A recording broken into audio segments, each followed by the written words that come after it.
दोस्त साहब अभी तक 70,000 के करीब जो है वो लोग ओवरऑल खाना खा चुके हैं, तो कितना बड़ा चैलेंज है। अभी कल दिन भी जो है वो सुबह चाय भी बनानी है, तो किस तरह का चैलेंज है। आसिफ साहब आपका शुक्रिया। आप हर दिन यहाँ आते रहते हैं, सुबह शाम दिन के हर एक मोमेंट को कैप्चर करते हैं।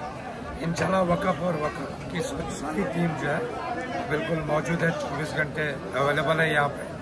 रात को 3 बजे 4 बजे भी जो लोग बाहर से जाएंगे उनके लिए भी खाना बना हुआ हमारे पास लगभग 1 हफ्ते के लिए तैयारी है। अगर 1 हफ्ते के लिए भी हमें ऐसे लंगर चलाना पड़ेगा, हमारे वक़फ़ के हमने बिल्कुल 24 घंटे तैयार है।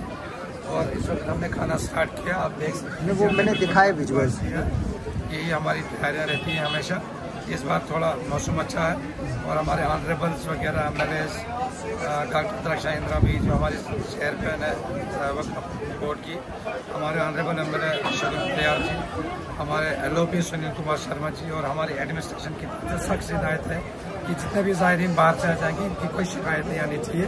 हमें एडमिनिस्ट्रेशन ने पानी, बिजली, पुलिस की तरफ से हर एक फैसिलिटीज दी गई है, इसलिए वक़फ़ अप्लाई भी रात के 4-5 बजे तक बैठा रहता है। फिर तो सबसे बड़ा चैलेंज जो है वो एकोमोडेशन को लेकर आ रहा है, तो ये एक बहुत बड़ा कई सालों से इशू है, तो क्या हम उम्मीद करेंगे कि कुछ न कुछ होगा।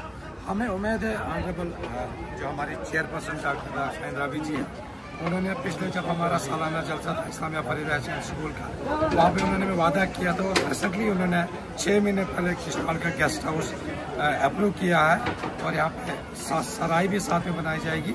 हमारे पास कम से कम वक़फ़ की अपनी 20,000 अकोमोडेशन के लिए हमारी जो तैयार होने वाली है वक़फ़ लैंड बिल्डिंग, 20,000 लोगों के लिए हमारी अकोमोडेशन बनने वाली है। तो ये कब तक बनेगी, क्योंकि इसमें अब अगर मैं दूसरी तरफ आऊँगा तो तजादात भी है, तो क्या बोलेंगे आप इसको लेकर, क्योंकि तजादात तो है ग्रेवयार्ड को लेकर जो है इस वक्त आपकी और सजादा नशीन के बीच में रस्साकशी चल रही है। जो गेस्ट हाउस की बात आप कर रहे हैं शायद वो भी इतना आसान नहीं है बनाना।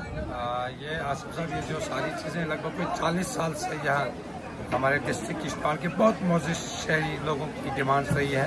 अल्लाह ताला जानते हो फिरदौस अता करे लतीफ़ साहब कमल को जो गुजर गए हैं, ये उन्हीं की वजह से है जो आज वक़फ़ जिंदा है, जो उन्होंने उस वक्त काम किया है, उन्हीं की वजह से तो आज ये सारा हम कर रहे हैं। आज हम ग्रेवयार्ड बना रहे हैं, हम गेस्ट हाउस बना रहे हैं, हम कॉलेज बनाए। हमें ऑलरेडी मैडम ने Islamia Farida high secondary school के लिए 2 कनाल लैंड भी अप्रूव कर दी है, एक गवर्नमेंट बस भी मैडम ने अप्रूव कर दी है। ये सारी चीज़ें मुझे लगता है 2 साल तक आपको ज़मीन पे मैं स्कूल की बात करूँगा, क्या वो वक़फ़ की लैंड की पे ही होगा जिस तरह से जो ग्रेवयार्ड और ये गेस्ट हाउस की बात आप कर रहे हैं। जो हमारे ऑनरेबल एक्स होम मिनिस्टर सजादा जो साहब के सामने जो ज़मीन पड़ी हुई है जो आज पार्किंग के लिए इस्तेमाल की गई है, अच्छा, वो भी मैडम 2 कनाल ज़मीन जो ट्रांसफ़र की गई है Islamia Farida high secondary school के लिए, क्योंकि वक़फ़ स्कूल भी है और वक़फ़ की लैंड है, वो भी ट्रांसफ़र कर दी है 2 कनाल स्कूल के लिए। तो लेकिन उस पर तो जो सजादा नशीन है उन्होंने तो सवाल उठाया कि आप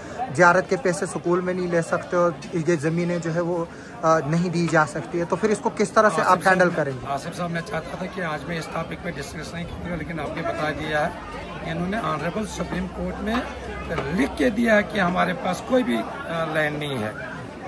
उसी के बाद तो सुप्रीम कोर्ट ने कहा कि अगर इनके पास कोई है तो उनका रेंट आप कलेक्ट करो। इन्होंने लिख के दिया इनके एडवोकेट ने वहाँ पे कि हमारे पास कोई भी आस्थान आलिया की ज़मीन हमारे पास नहीं है। तो फिर जो कोर्ट का आर्डर है वो क्या है। फिर 2006 में ऑनरेबल कोर्ट ने डिसीजन दिया है कि इनका तो लैंड के साथ कोई मसला ही नहीं है, इनका सुप्रीम कोर्ट हाई कोर्ट में नजराना का जो नजराना आता है 2 से आप वो केस ये लड़ रहे हैं। जो ऑनरेबल मरहूम बशीर अहमद की जो साहब ने इनको 20% की यहाँ पर दिया हुआ था, ये ऑनरेबल बशीर अहमद की जो साहब की तब से जो डिमांड है कि ये सारी वक़फ़ की लैंड है और ये कौम की प्रॉपर्टी है।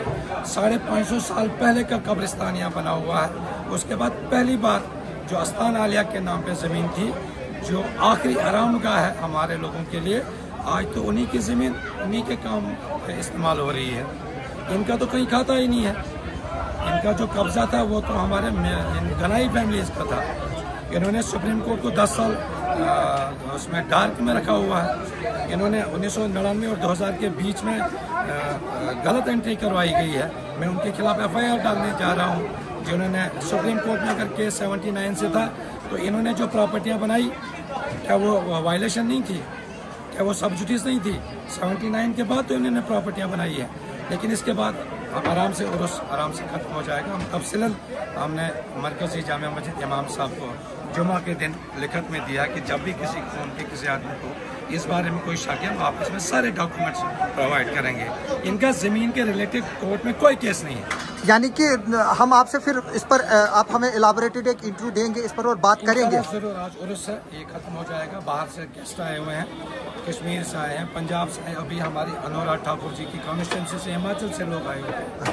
ये सारे लोग कल इंशाल्लाह 12-1 बजे वापस जाएंगे। उसके बाद हम बैठेंगे, हम प्रेस कॉन्फ्रेंस देंगे, हम कौम के सामने पूरी हकीकत लाएंगे। सुप्रीम कोर्ट हाई कोर्ट की क्या डायरेक्शन है हमें वक्फ लैंड के बारे में और नजराने के बारे में।